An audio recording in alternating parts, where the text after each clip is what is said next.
Hey, what's up, everybody? My name is Lance, and welcome back to my channel, Life and Addiction. I am an addict, and today I have 7 days clean from the last time I did any drugs. 7 days might not seem like a lot to some people, but for somebody like me, I am a very severe drug addict. I have a long history with drugs, and I'm a chronic relapser. 7 days is a big deal. So, excuse me, today I'm just kind of in my little warm robe over here, just chilling out, all comfortable. Still not feeling great. Again, I'm only on day 7, coming off heroin and fentanyl, and I know my addiction did not happen overnight, certainly, and I know I'm not gonna feel better overnight. So I'm sticking with it. But as you can see by the title of this video, I just kind of wanted to hang out with you guys for a little bit, tell you a little bit of a story time, basically, on my experiences with going to jail, being arrested. I've been arrested a total of 13 times, all basically included um, in my addiction. And I just wanted to share, some of those experiences with you guys, kind of tell you guys how I fell into the legal system, what my time was like being wrapped up in the legal system, and how I got out of it, and then just some random little stories here and there about my experiences being in jail, being arrested, catching charges, and etc. So if you guys are interested in hearing these, please keep on watching.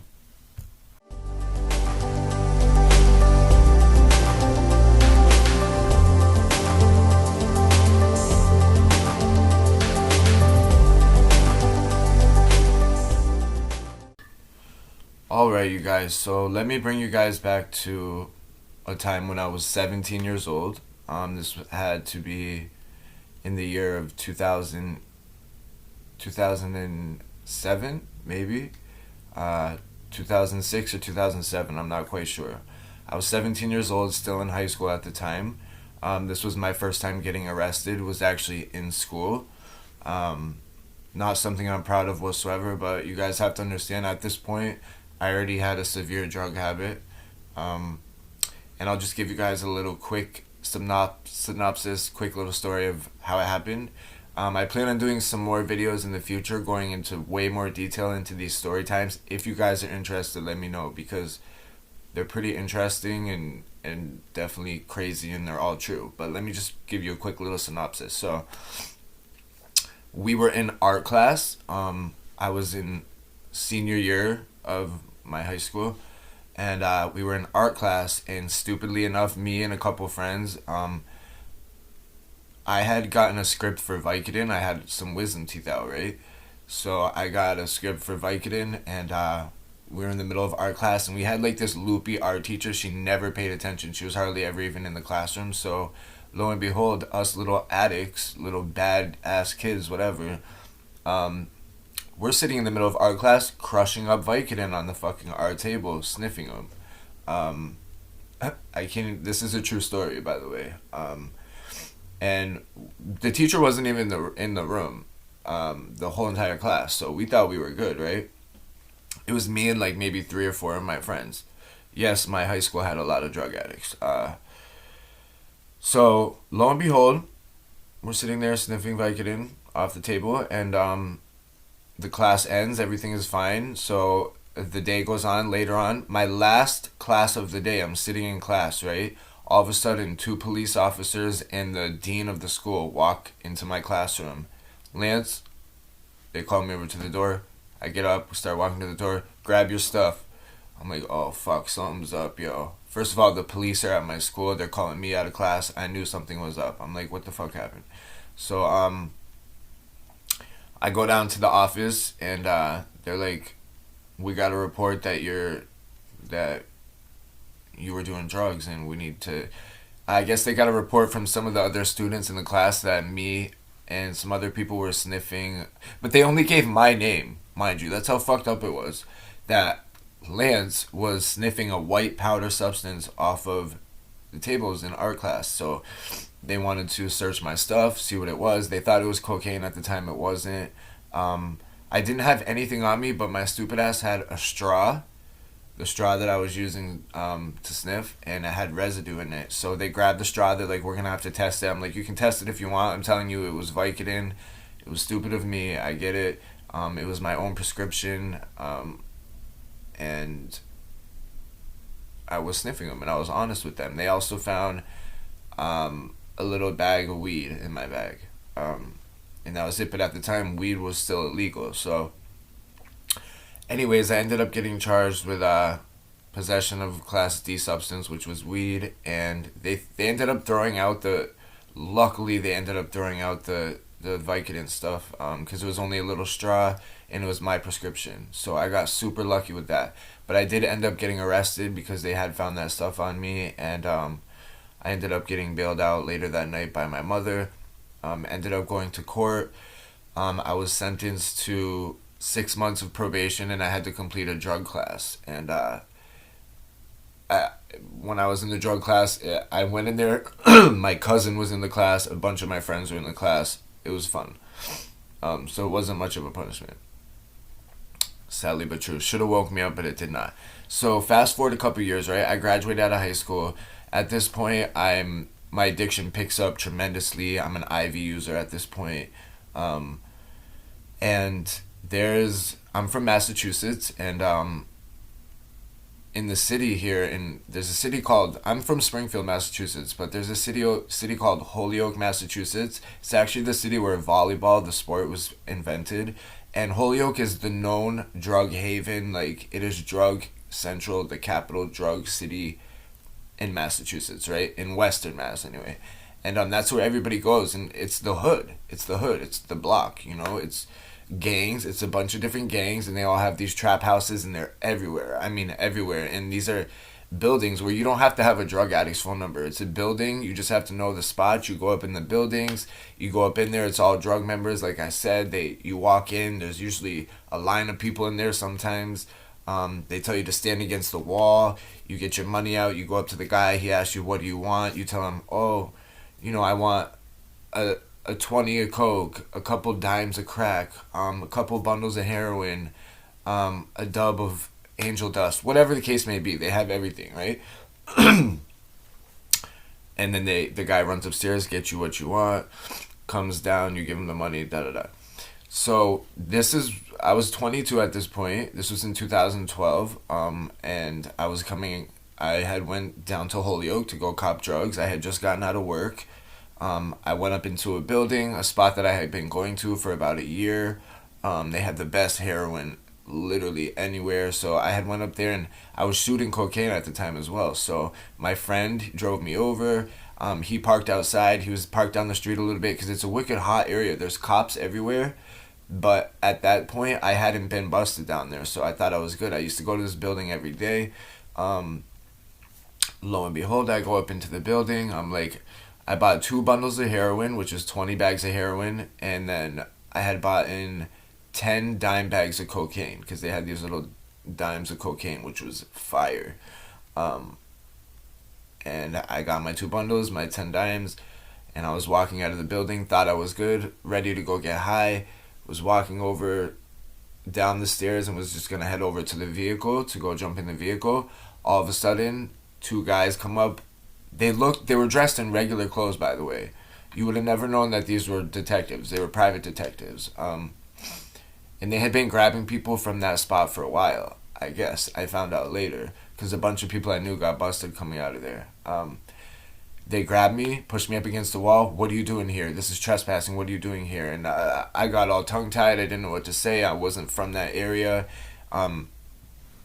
I'm not Hispanic. It's a huge Hispanic area. So if they see white people down there, you're hot automatically. And I just had no good answer. And he said, "Look, you're trespassing anyway. We're bringing you to the police station.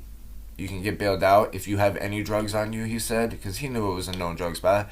He said, "You can give them to me now, and we'll go easy on you. If we bring you back to the police station and search you and find them, you're going to be fucked." So I'm thinking, I had the cocaine tucked, if you know what I mean. And I'm like, all right, I don't know what I was thinking in my head. I was so drugged out, you guys. This is how dumb I was. I'm like, let me give him the 2 bundles of heroin, and maybe somehow they're not gonna, search me at the police station, even though he just fucking told me they were gonna search me, and I'll be able to keep the cocaine on me. So I'm like, you're right. Here, I pulled out the 2 bundles of heroin, gave it to him. Boom, Class A felony, possession of heroin. And because I had 2 bundles of it, which was 20 bags, they slammed me with possession and distribution. Mind you guys, this was also in a school zone, because in Holyoke, there's a school on every block. So I was in a school zone, which is an automatic 2-year prison sentence if you're convicted. Boom. They throw me in the cop car. There was already another kid in the cop car that they had busted coming out of another spot. I go sit in the cop car. We're on our way to the police station. I'm like, I am so fucked. My boy, mind you, is still out there in the car waiting for me to come out of the spot. He's waiting to get high too. So he doesn't even know what's going on. He's just sitting out there in the middle of the hood. And I'm on my way to the police station. And I'm like, fuck. Reality hits me while we're in the back of the cop car. And I'm like, yo, there's a kid sitting next to me. I'm like, I'm going to get busted with this cocaine. And I'm like, what can I do? So I wait till we're almost to the police station, and they're about to open the door and pull us out of the car, and I take it out of the back of me. I was in handcuffs in the front. No, I was handcuffed in the back, so I had it in the back, and I took the cocaine out of the back of my pants, and I threw it over on the seat to where that kid was sitting, and the kid started flipping out. He's like, yo, bro, you fucking serious? You cannot be fucking... And he's like, to the detectives, he's like, that is not mine. This fucking kid just threw that over there. Da-da-da-da-da-da-da. The cops knew I did it. So, boom. Possession of Class B cocaine and distribution, because it was 10 individually bagged dime bags, yo. You know what I'm saying? It wasn't all in one bag. Even though it was all personal use, that was nothing for me. I wasn't selling none of that. I was going to use it all, but they slammed me with possession of a Class A, possession of a Class B, heroin, cocaine, and distribution of Class A, distribution of Class B in a school zone. Fucked, right? So, boom, I'm sitting in there. Lo and behold, my boy was smart enough. He realized after like 30 minutes of me not coming out of the building that something was wrong. He went to the police station, and he stuck around. Yo, he was a good friend. He waited there for me because their bail bondsman never came out until after midnight. This was at like 2 o'clock in the afternoon, and I couldn't get bailed out until midnight. So he had his mom drive over, and they waited for me until like 12:30, 1 o'clock in the morning, and bailed me out. Boom. So now I'm out on bail with these crazy charges.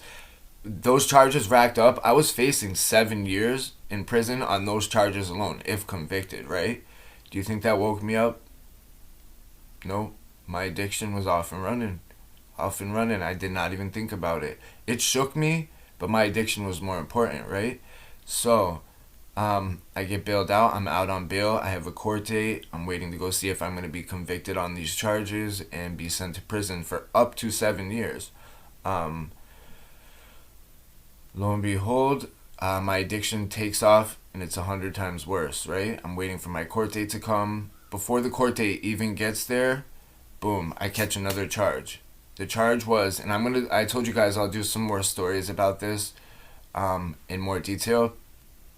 But at this point, I had lost my job. I had lost all my incomes. So me and another person, I won't mention who they are. It's not Gabriel, by the way. I didn't know him back then. We started to rob businesses, breaking and entering at nighttime. We never did no stick ups or no weapons or nothing like that. It was at nighttime when the businesses would be closed. We would break in and steal money out of the registers and whatever the case may be. And we were doing that for a while. I got away with a lot of shit, you guys. I'd still be in prison till this day. I'd be doing pretty much damn near... I don't even want to think how many years it would have been if I would have been caught with all this shit. But anyways, it's in the past, right? And I hate telling you guys this kind of stuff, but I want to share these stories with you because I want you guys to know how deep and how dark my addiction got and what these drugs led me to do. You guys know I'm a good person. I don't steal from nobody. I don't lie to people. I keep it honest. My heart is good. It's pure. I'm a good person, you guys. But this was all from my addiction, all from the drugs. They controlled me completely. I needed money and I needed to get high and I was sick and I did whatever I had to do. So we started robbing businesses. my friend, he went out one night and he had robbed a store on his own. I wasn't with him, and he ended up getting arrested. So I was on my own, and a couple nights later, I was going to rob a bicycle shop. It was a across the alleyway from the place I was living at the time, and I was gonna break in there and go into the register, and I'll go more into detail, you guys. I just kind of want to. This will be a really long video if I tell you guys everything. So I'll do more story times. I'll do individual ones for each incident that happened. Okay. Anyway, I was gonna rob this bicycle shop, and they ended up having a ton of cameras around the outside perimeter, which I did see the cameras, so I went around and busted them all down. But they ended up having me on camera busting the cameras down. You know what I mean? And then as soon as I ended up breaking through the back door of the bicycle shop, an alarm sounded off. So I never even made it into the store. Never made it into the store. I lived right across the street. So that alarm started going off. I ran. I went home. I was fucked up that night. I ended up falling asleep, eating a bowl of ramen noodles, all strung out on my mom's couch, right?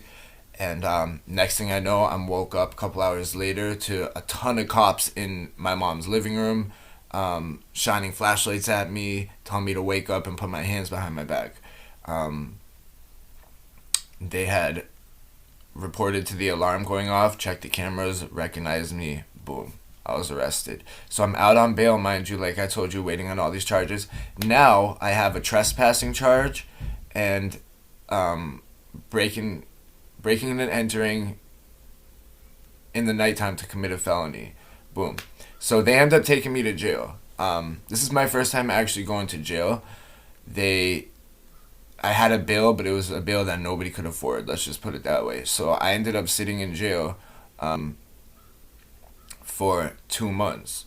Now, this was my first time in jail. If you guys want a story time on that, I'll tell you guys all about that as well. I have a lot of stuff to tell you guys. Please subscribe if you haven't.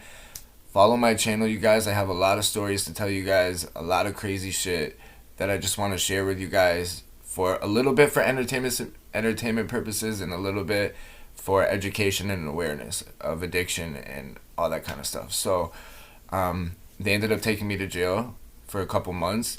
I ended up eventually convincing my grandfather and my grandmother to bail me out. So they bailed me out. Now I have all these pending drug charges from Holyoke, right, in the school zone and all that. Now I have a breaking and entering in the nighttime to commit a felony. I'm out on bail for that, and I'm out on bail for this. Did I wake up? No. At this point, I'm facing a total of 12 years in prison. If I was convicted of all them charges, the maximum penalties would have been about 12 years, if not a little bit more.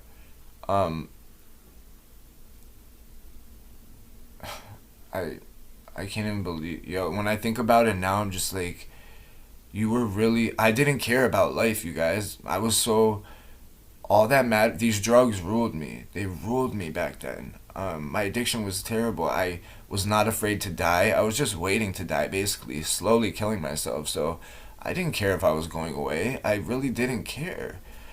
And it's so sad to think about now, because I'm completely different now.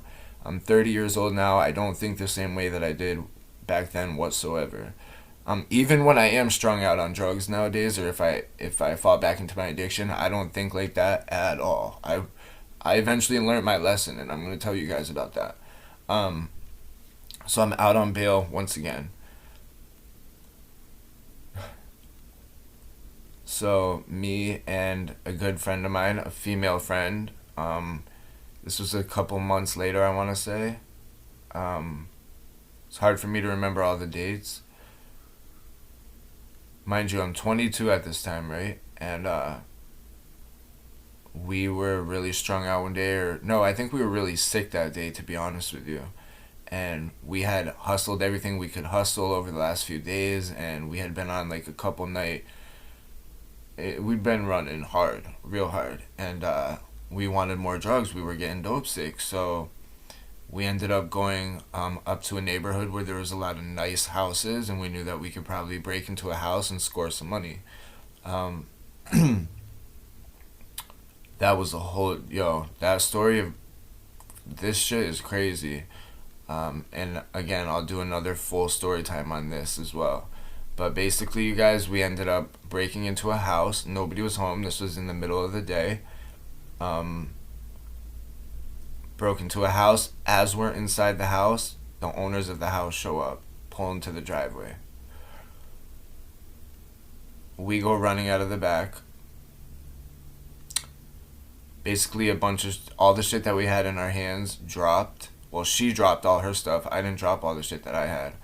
But one of the neighbors of the houses that we broke into was a girl that she was my old boss. I used to work for her. And before we broke into the house, we would knock on the doors, like just pretend like we were knocking, and then if somebody would come to the door, we'd be like, "Oh, hey, is Jason here?" You know what I mean? Just to like make up a name.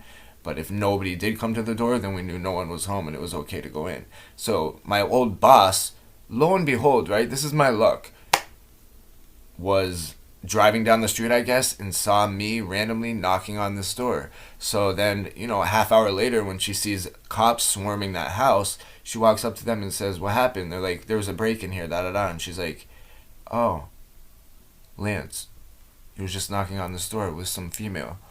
Boom. They come and they find me and my friend walking a couple streets up away. We were trying to run back to my house, but they ended up seeing us. Pulled up on the streets, jumped out, "Put your hands behind your back, da da da." We both got arrested. They ended up letting her fucking go home, and I ended up going back to jail. So now I'm out on bail for all these other charges. Boom, I catch another charge, trespassing, larceny over 250, which is a felony, and then breaking and entering into a dwelling during the daytime to commit a felony. Boom, fucked, right? I go. They take me to the police station. It was the weekend. The next day, Monday, I wake up, go to court. The judge looks and he said, it'd been like over the last half a year that I caught all these charges. And I was facing a lot of time, you guys. And the judge said, "There's no bail for you. We're not letting you out at all." So I go back to jail, and I spent 7 months in jail waiting to go to court. 7 months. And I have a ton of story times to tell you guys while I was in jail. And I'll do a whole video as well on that 7 months that I was in jail, because I have some interesting stories to tell you guys. Let me tell you. 7 months goes by, and my first court date comes up for the drug charges in Holyoke. I got super lucky because it was my first time, like my first real charges besides being in high school. That was my juvenile record. So I go to Holyoke, go to court there. I got so lucky, you guys, because it was my first time, and I told them that I was a severe addict and da da da da da.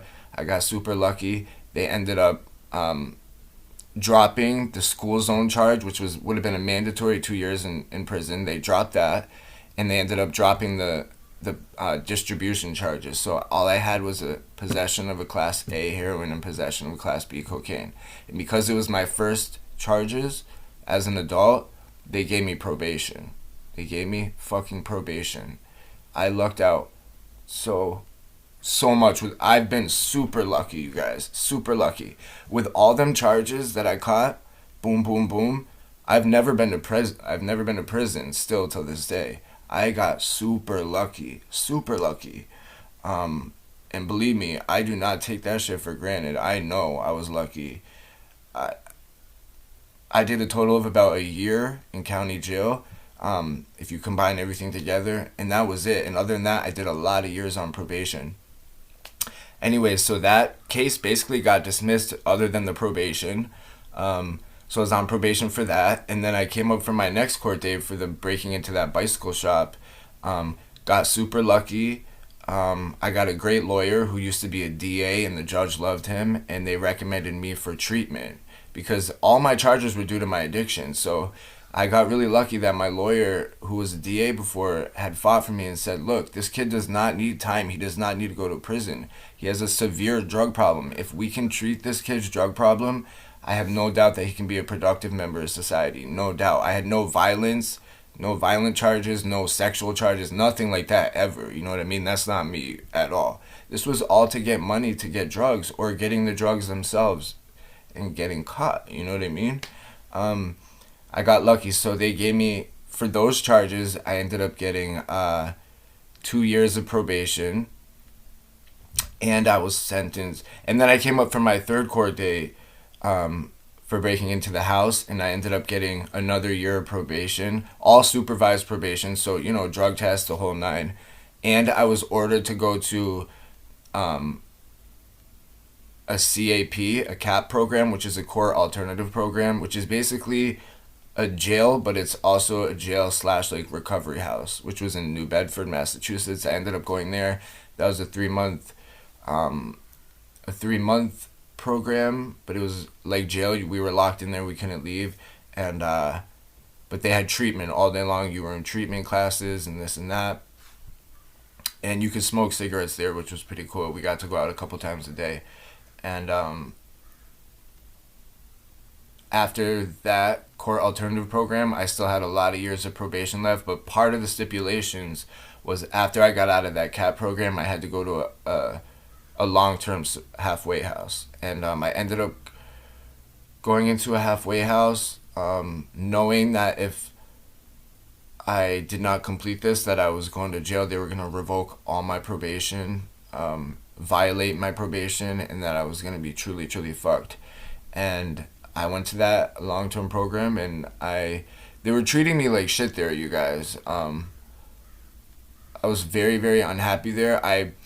And this is what saved my ass. I did end up running from that program, right? I ran. It was fucking crazy. I did not get high, though. I ran. I caught like a bunch of buses back to my mom's house. I showed up at my mom's house. I hadn't seen her for like almost a year. And I'm like, Mom, I left that program. They were treating me like complete shit there, and they truly were. And I'm like, I'm fucked. There's already a warrant out for my arrest. I know there is, da-da-da. And I'm like, this was on the weekend. It was on Saturday. I'm like, I'm going to spend today and tomorrow with you, and then Monday I'm going to turn myself in. I'm going to let them drug test me right then and there to show them that I left, but I have not relapsed. I didn't leave to go get high. These people were really treating me like shit. I was really uncomfortable there. I'm going to turn myself in, and then let them drug test me, and da-da-da. And that's what I ended up doing. And they were really disappointed. I turned myself in that following Monday to go to court because I had violated probation by leaving that halfway house. And that wasn't the first time I violated probation. I mean, that wasn't the last time I violated probation, by the way, you guys. I violated 2 more times after that and went back to jail both times as well. So I've been through a lot. Man. I never thought I would see the end of the day. But what ended up happening and how I ended up getting out of the legal system was that was a couple years. Like, that whole thing was a couple years long. And I was in and out of jail, catching more charges, getting bailed out, in and out of jail, on probation, and violating da-da-da. That all lasted like 3 or 4 years. And so that time that I turned myself in for leaving the halfway house, I begged and pleaded with them. I had been clean for a while, and I was like, look, I told the judge, I'm doing really, really well, Your Honor. I have not relapsed. I have no intentions of getting high. Please, if you can find me another halfway house to go to where they'll treat me better. They were treating me like shit there, the directors of the program. Like, they were fucking, it was horrible. I lasted like 2 days there, and I had to go. They just talked to you like you were a complete piece of shit. And recovery is not supposed to be like that. They weren't helping at all. And I'm like, please, if you can just find me another halfway house to go to, find me more recovery. I want to keep doing this recovery thing. Please find me somewhere else to go, da-da-da. He's like, all right, we'll try. You can try with your PO and da-da-da. But you're going to jail to wait. So it sends me back to jail. I went back to jail for 2 months. Went back to court. They still couldn't find me a halfway house to go to after 2 months. And I'm like, wow, this is fucked up, man. Like, this sucks. And so then my probation officer had come in and talked to me about drug court, which is, for those of you who don't know what drug court is, it's very, very intense probation. It's like the most intense probation that you can get. And I'll do another story time on that. So you guys gotta wait. Please subscribe. But talked to me about drug court, and he's like, if you want to do drug court, he's like, it's going to be the hardest thing you ever had to do, but we can probably talk to the judge and probably get you into it. And The judge at first didn't want to let me in. He's like, I don't know what to do with you. Like, I don't know what to do with you. I don't know what's going to help you at this point. I said, please give me a shot. Give me a shot. I'm truly ready. And I was truly ready at the time. And he's like, I'm going to give you a shot. So I got out of jail that day again. And as of that day, I signed the contract to be on drug court. And drug court was the hardest thing I ever did. I'll go into more detail in an upcoming video on drug court. Anyways, drug court would have been 13 to 18 months, and then I could have, if I completed it and graduated, I could have been done with all my probation and had all my cases closed. That didn't end up happening, unfortunately. Instead of it being 13 to 18 months, I was in drug court for 3 years because I relapsed 2 times while being on drug court, and they don't play. They don't play. If you give a dirty urine in drug court, because you have to call every morning for your color, and if it's red, you had to go give a urine, and if it was blue, you didn't. If you give a dirty urine in drug court, there's no talking about it. Boom, boom, boom. They arrest you right away. You go back to jail. So I ended up going back to jail and violating probation 2 more times. I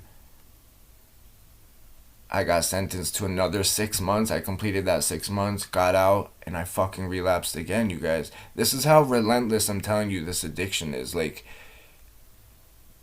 for those of you who've been through it, you know that that's all that matters. You don't even think about anything else. You truly don't. I was so caught up. I was lost. I did not know what to do. I would be doing good for so long, for a while, and then I would always relapse. You know what I mean? And that's kind of still what's been happening to me to this day. But I'm a fighter. So drug court, I was there for 3 years, and I ended up graduating. And staying clean for a while after that. I was on Suboxone at the time, and this is when I tell you guys I had 3 years of being clean. It was through drug court, and then after drug court was my 3-year period, and I was on Suboxone maintenance the entire time. And then after 3 years, I ended up relapsing again. But I was out of the legal system because I had graduated drug court. I got everything else, all my probation wrapped up. I was on probation for a total of 6 years, you guys. And it was the hardest thing I've ever done. I was in court all the time because in drug court, you had to go to court every single week. I did that for 3 years. It was just nuts, you guys, crazy. And that was in 2015. It's now 2020. I graduated drug court in 2015, and I have not been in trouble with the law since.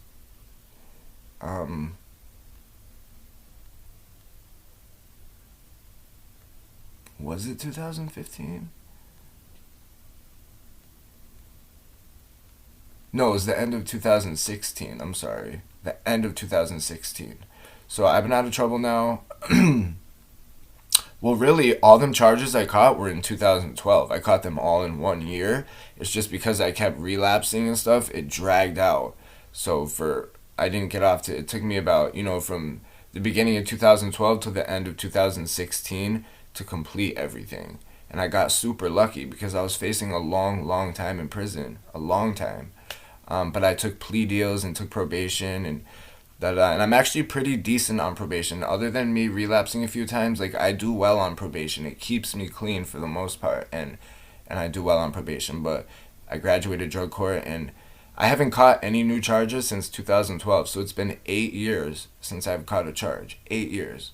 That doesn't mean I haven't used in that period because my addiction has progressed throughout those 8 years. I did have them 3 years clean, but I fell back into addiction again after that. So, yeah.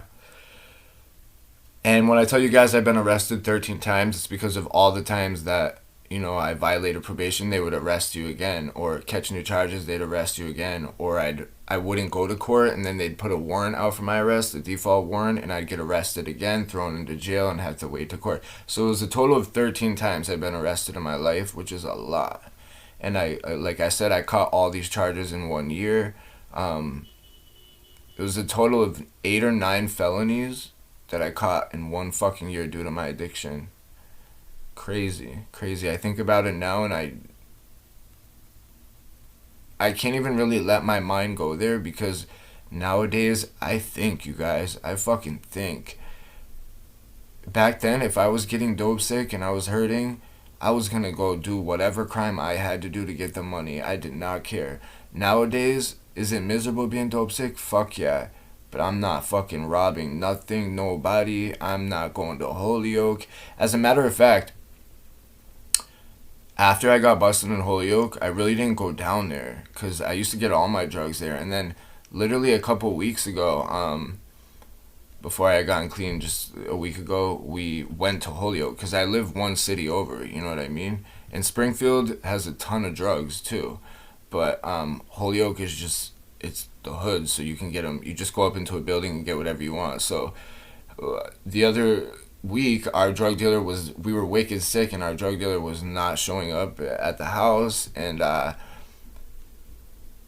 was like to Gabriel, do you want to go to Holyoke? Blah, blah, blah. And he was like, all right, let's go. So we went, and since 2012, it's been 8 years since I copped drugs in Holyoke. And when I went down there, you guys, when I tell you, I knew instantly when I got there that I was not supposed to be there. And I gave Gabriel the money because he's Hispanic and I'm not.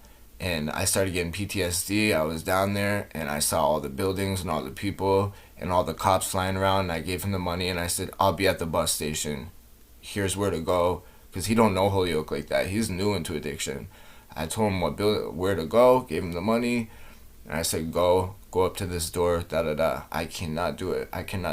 So I think, but I went there. My addiction took me back there again, you guys. But when I got there, I knew instantly that I shouldn't have been there, and I said, there's no fucking way. I've been out of trouble for 8 years. I'm not doing this. Here's the money. Go ahead. So he went and he was fine. He blends in over there, you know what I'm saying? Not to say he couldn't get busted coming out of a known spot, because he could. They could grab him too. But he blends in a lot more easily than I do. He looks like somebody that might live in one of them buildings. I don't, you know what I mean? So anyways, yeah. This is a long video. Sorry, you guys. I just wanted to come on here and share this with you guys. Again, I have a lot more videos coming. I hope you guys enjoyed this. Please take a minute. If you like this video, like the video. It helps me out a lot, makes it so more people get to see it and see my message and hear my stories. And please subscribe if you have not. I'm gonna let you guys go. I'll see you on the next one. Bye.